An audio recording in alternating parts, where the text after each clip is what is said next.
All right, thanks for that, Noah. Well, new details just into the newsroom within the hour. New documents were found in the case of a now former Fort Smith band director accused of sexual assault of a minor. According to the affidavit for his arrest, which was heavily redacted, says 40-year-old James Palmer, right here on your screen, was confronted by the mother of a minor prior to his arrest. Investigators are saying that Palmer allegedly begged the minor's mother not to report the incident. 5 News reporter Jada Daniels breaks down the investigation tonight. Also developing here at noon, the woman accused of posing as a nurse without a license pleads guilty. Alicia Flanagan pled guilty to 2 counts of non-financial identity fraud, as well as 2 counts of unlawful practicing as a nurse. Judge Joanna Taylor accepted the prosecutor's sentencing recommendations and sentenced Flanagan to 73 months in community corrections. Today, Flanagan motioned to have a later turn-in date, saying that she needed medical attention before going to prison. However, prosecutors pointed out a history of lying. Judge Taylor ordered Flanagan into custody immediately. The defendant alleged that she had been suffering from seizures that essentially was self-reported. She tried to use that as an excuse to stay out of prison longer. The state objected, and the court eventually said, no, you're going to go to prison today.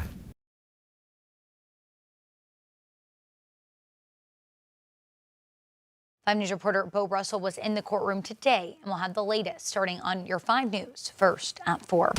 Defense Secretary Pete Hegseth again vowed the most intense day of strikes against Iran. From the Pentagon this morning, he also said that the U.S. believes Iran's supreme leader is injured. While the administration touts success, the cost to U.S. service members has increased, with the number of service members killed now at 11. Natalie Brandt has the latest. U.S. Central Command said Friday that 6 crew members aboard a refueling aircraft were killed when their plane crashed in western Iraq. War is hell. War is chaos.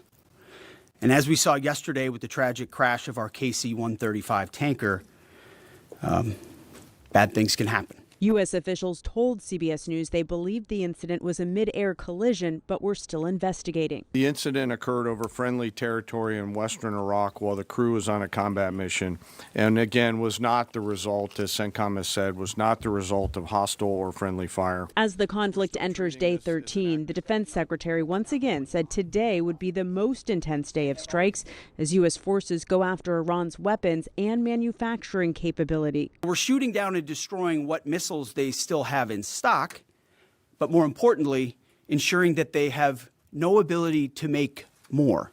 Secretary Hegseth also said the U.S. believes Iran's new supreme leader is wounded and likely disfigured. Do you believe he's alive?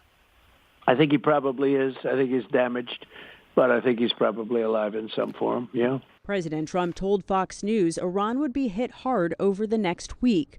But as disruptions in the Strait of Hormuz rattle oil markets, the Trump administration announced it would allow countries the short-term purchase of Russian oil stranded at sea, arguing it will not provide significant financial benefit to the Russian government. European allies are pushing back, Germany's chancellor calling the decision wrong, concerned it could prolong Russia's war on Ukraine. Natalie Brand, CBS News, the White House. Well, here at home and continuing coverage, a plan for Arkansas TV to end its affiliation with PBS has been delayed. After hearings on Thursday, Arkansas's Public Television Commission voted to pause the effort. The 4-1 vote came after the CEO of PBS raised concerns about what the change would mean for people in rural areas without broadband access. Former First Ladies Gay White and Barbara Pryor also spoke in favor of the delay. With this week's vote, the earliest Arkansas TV could end its PBS affiliation in December. And the Arkansas Department of Transportation launches a fresh website for the Adopt a Highway program. This is the website that the program will coincide with the department's annual spring cleanup, which is March 14th through the 20th.